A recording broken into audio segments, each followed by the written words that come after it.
नमस्कार दोस्तों, स्वागत है। कई दशकों से लोगों के दिमाग में ईस्टर आइलैंड का रहस्य छाया हुआ है, जो कि प्रशांत महासागर में एक दूरस्थ ज्वालामुखी भूमि है। लेकिन हमारे ग्रह पर हजारों ऐसे अनेक द्वीप हैं। इस एक में खास क्या है? रहस्य खुद द्वीप पर नहीं है, बल्कि वहाँ के विशाल पत्थर के मूर्तियों में छुपा हुआ है। ये दुनिया भर में प्रसिद्ध बड़े पत्थर के सिर किसने बने? क्या इनका कोई खास उद्देश्य था? उनके निर्माता कहाँ से आए और कहाँ गायब हो गए? खैर, लगता है इसका जवाब अब बस सामने है। ये वीडियो देखे, अपनी जिज्ञासा को शांत करो। ईस्टर आइलैंड के बारे में सभी सच्चाइयों जानने के बाद हमें लाइक करना ना भूलें। हम आपकी ज़िंदगी को और रोशन बनाने के लिए काम करते हैं। तो हमें इस द्वीप के बारे में क्या क्या पता है? राफा नुई, जो ईस्टर आइलैंड का नाम है, पहले निवासियों द्वारा दिया गया था। ये चिली का एक क्षेत्र है और दक्षिणी प्रशांत महासागर में स्थित है, और ये इतना दूर है कि आप इसे दुनिया के नक्शे में सबसे दूरस्थ स्थानों में से एक मान सकते हैं। यह है पिटकैरनेस, 1200 मील दूर है, जो इसका सबसे करीबी पड़ोसी है।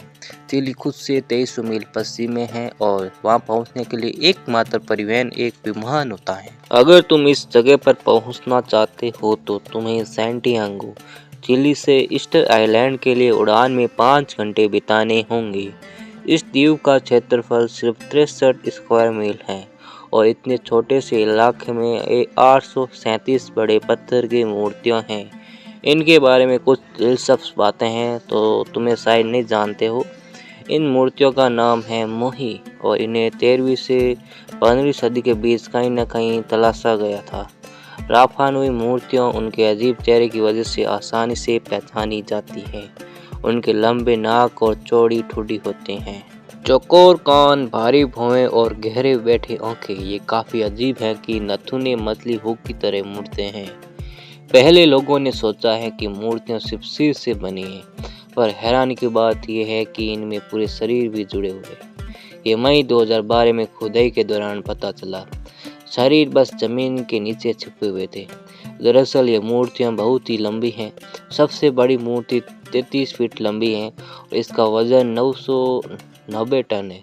लेकिन ये रिकॉर्ड नहीं है। जो द्वीप पर निकाला गया वो अधूरा था। लेकिन वैज्ञानिक गणनाओं के अनुसार इसे 70 फीट ऊंचाई तक पहुंचाना था और इसका वजन लगभग 297 अमेरिकी टन होना था। फिर भी पहले साइड से दिखाई देने वाली मूर्तियों के सिर प्रत्येक मूर्ति के आकार का 3/8 हिस्सा बनाते हैं। बाहों को अलग अलग पोजीशन में आराम करते हुए शरीर के खिलाफ तलाशा गया था।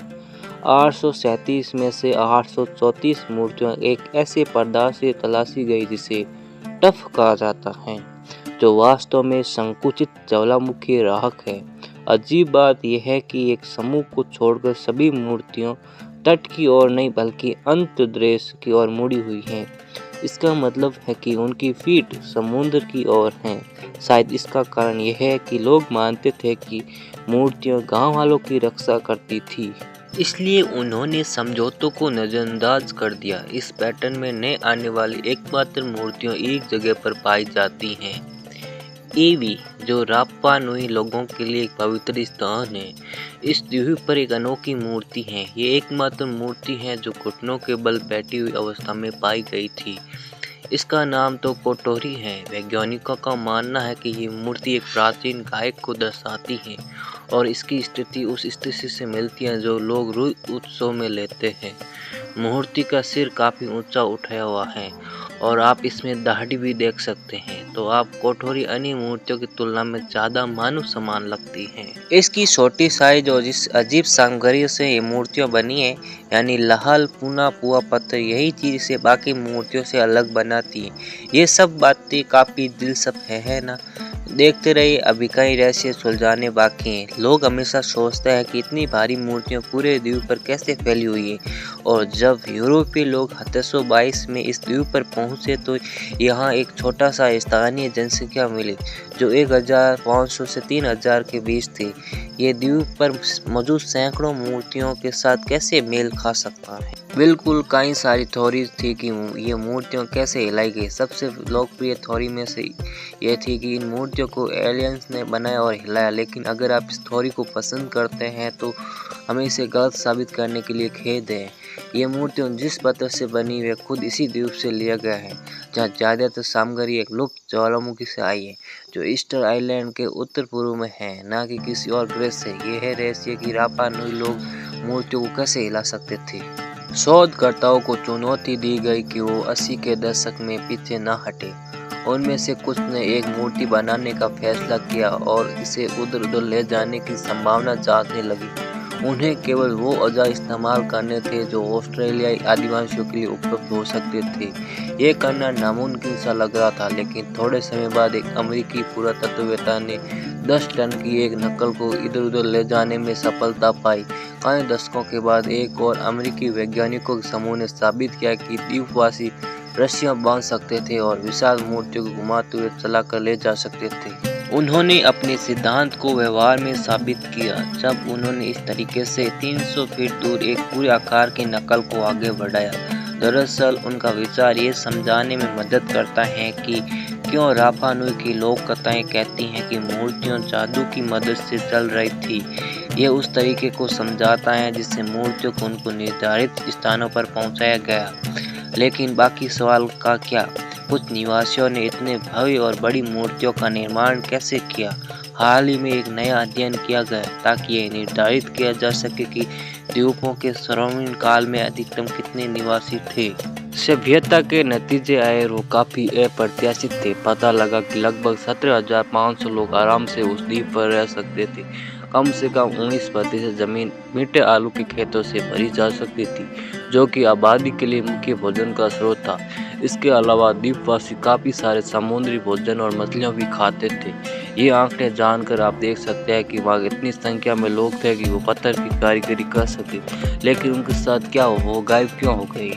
पहले ये माना जाता है कि जनसंख्या में इस तरह की कमी का कारण यह हुआ था कि स्थानीय लोगों ने बड़े जंगलों ताड़ के पेड़ काट दिए ताकि मूर्तियों को इधर उधर करने के लिए जगह बनाई जा सके और खेती की जा सके। उन्हें लगता था कि पेड़ जल्दी वापस उग जाएंगे, लेकिन ऐसा नहीं है। यह उनकी गलत धारणा थी। पर्यावरण के बिगड़ने के कारण भूख बढ़ी और इसके चलते युद्ध और मानव भक्षण हुआ।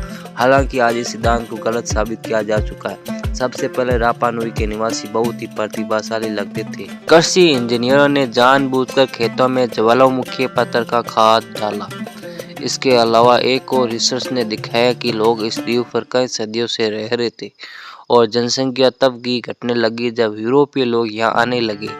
तो एक और ज़्यादा ही यथार्थवादी और दुखद वजह यह है कि 19वीं सदी में दासों की तलाश में दक्षिणी अमेरिकी हमलावर इस द्वीप पर आते रहे। आधे स्थानीय लोगों को ले गए और तो और यूरोपीय व्यापारियों ने द्वीप पर नई बीमारियां भी फैला दी, जिससे स्थानीय लोग बच नहीं पाए और इसे मजबूरन प्रवासन में लाया गया। इससे उस राष्ट्र का गंभीर पतन हुआ जिसने दुनिया को ईस्टर द्वीप के रहस्य जैसा एक चमत्कार पेश किया। क्या आपने ये तथ्य पहले सुने? अपनी राय और विचार कमेंट में शेयर करें। वीडियो के नीचे लाइक बटन दबाएं और सब्सक्राइब करें ताकि आप हमारे साथ ऑर्गेनिक फार्मिंग एरा पर जुड़ सकें।